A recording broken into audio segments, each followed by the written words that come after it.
سال 94 4-5 سال های مدیر. 4-5 ساله. بله. همه چی خوبه؟ خدا رو شکر. یعنی واقعا حالا اینجا میگم، اون توی خندوانه هم گفتم باید از یکی تقدیر کنم، همسرمه. ببین این 3 سال من خب خیلی مشکلی مریضی مثل من که ورجه ورجش زیاد بوده، حالا تو خونه افتاده، همش بهانه میگیریم دیگه. میخوام جلو دوربین باشیم دیگه، میگیم اون بازی میکنم، چرا من بازی نمیکنم، چرا من اینجا گوش خونه افتادم. بعد قرقرمون جدا، بعد مسائل مشکلاتون یک، منم که میگم اینو بده اونو بده اونو بده دیگه. خلاصه 3 سال این منو دوش کشید واقعا تا اینجا رسیدم. دمش گرم. به افتخار همسرش.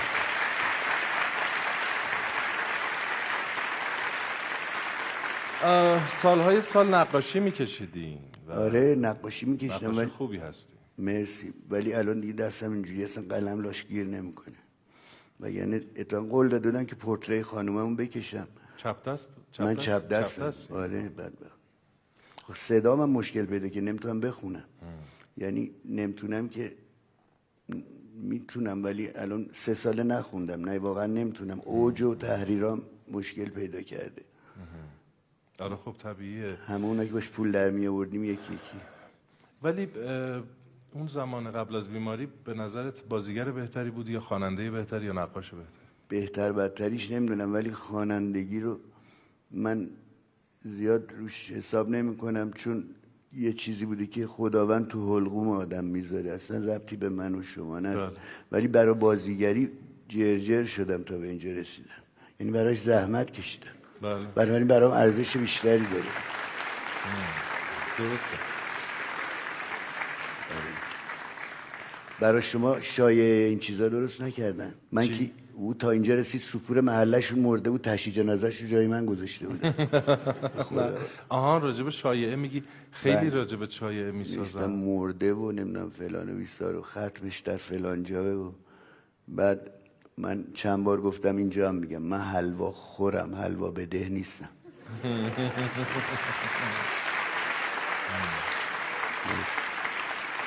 اونایی که منتظرن من بمیرم حلوا ملوا خبری نی. ارث و میراثم از چشم تقسیم کردن، هیچی ندارم. خیلی همین که اینجا اعلام کردی اصلا دیگه خودش حله.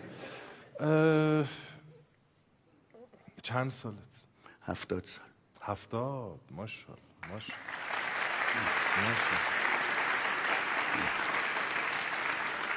اگه میدونستن اقدر دست میزنن خب میگفتم 90 سال دیگه. من متولد 1325. یه سوال بپرسم. بپرسید. این مشکل رو به بهبوده؟ بله مثلا پام که خوب شد.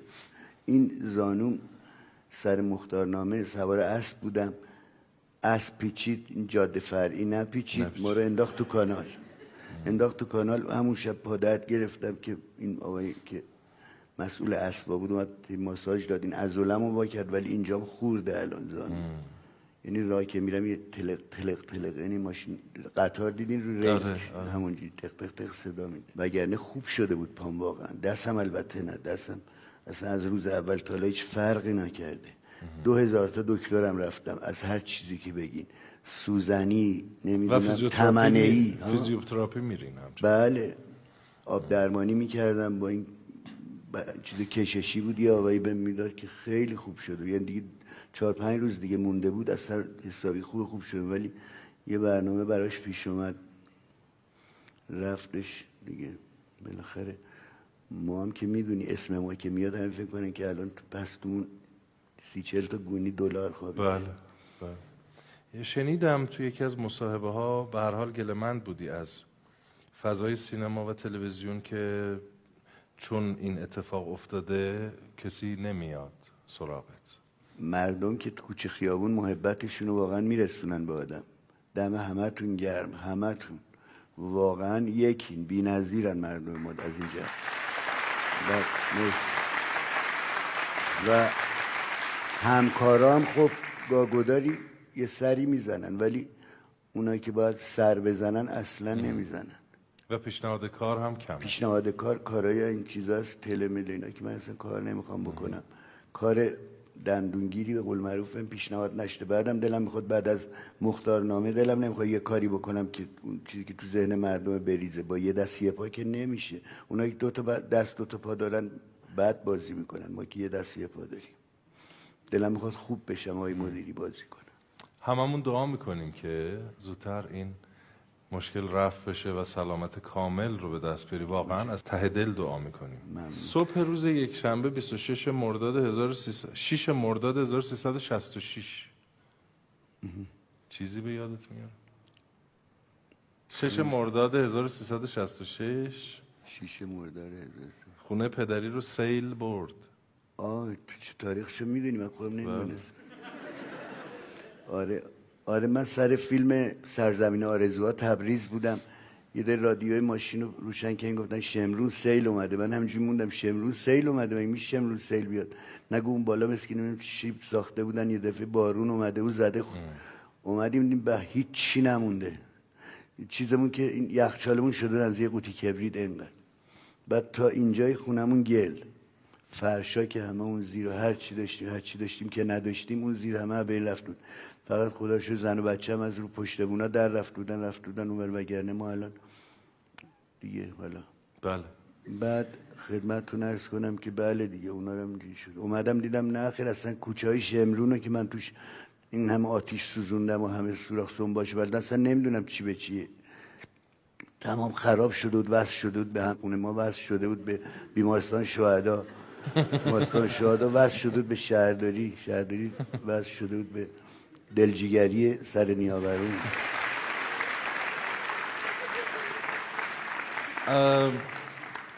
عرض کنم که نمیخوام خستت کنم. نه من خسته نمیشم. یکی دو تا سوال خاص بپرسم. بگو. به قول اونوریا چالش برانگیز. نه چالش نه.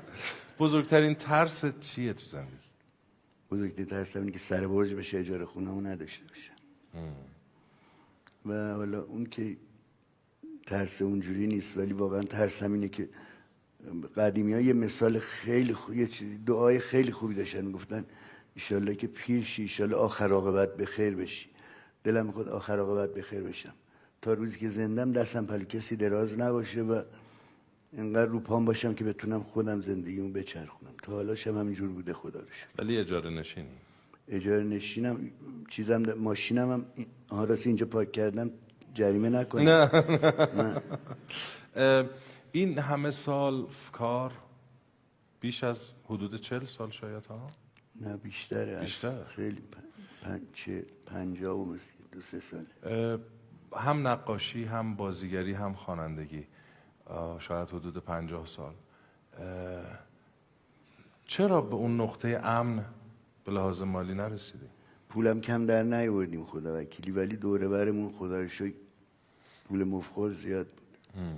یعنی دوست داشتن بدون کار کردن، ولی خب نوش جونشون البته، ولی یه سری هم اومدن دوره بر من که واقعا استحقاقشو نداشتن که از من بکنن و برن و کندن دیگه.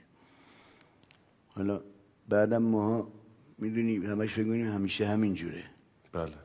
نه به مریضی فکر میکنیم، نه به ممنوع کاری فکر میکنیم، نه به نمیدونم این که دیگه فیلمت نفروخت دیگه تو فیلم بعدی نیستی و نمیدونم اینا فکر نمیکنیم. بله. فکر میکنیم که همینه دیگه. من سر مختار 7 تا قرارداد داشتم، آدم فکر میکنه خب قرارداد پشت قرارداد دیگه. درست.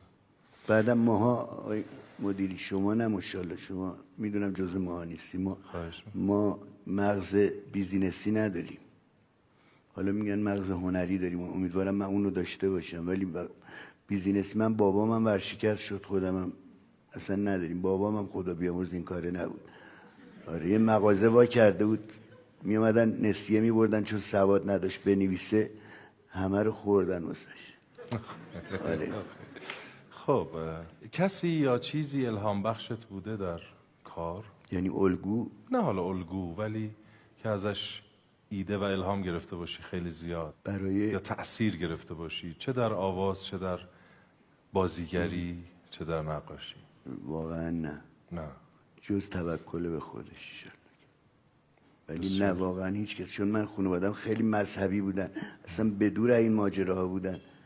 بابام به زبون شمرونی میگو ایالم مطرب وابه، بچه‌م مطرب شده، ناراحت بود. فقط روزی که ایران خونده بودم سرشو بالا میگرفت تو بازار تجریش راه میرفت دیگه، اون روز خوبش. ولی آخه الهام از بابام بگیرم که اصلا بنده خدا نیست بازی چیه. حسد نمی کنم یه سوالی که از همه میپرسم، احساس خوشبختی داری عمیقا؟ سوال عجیبه.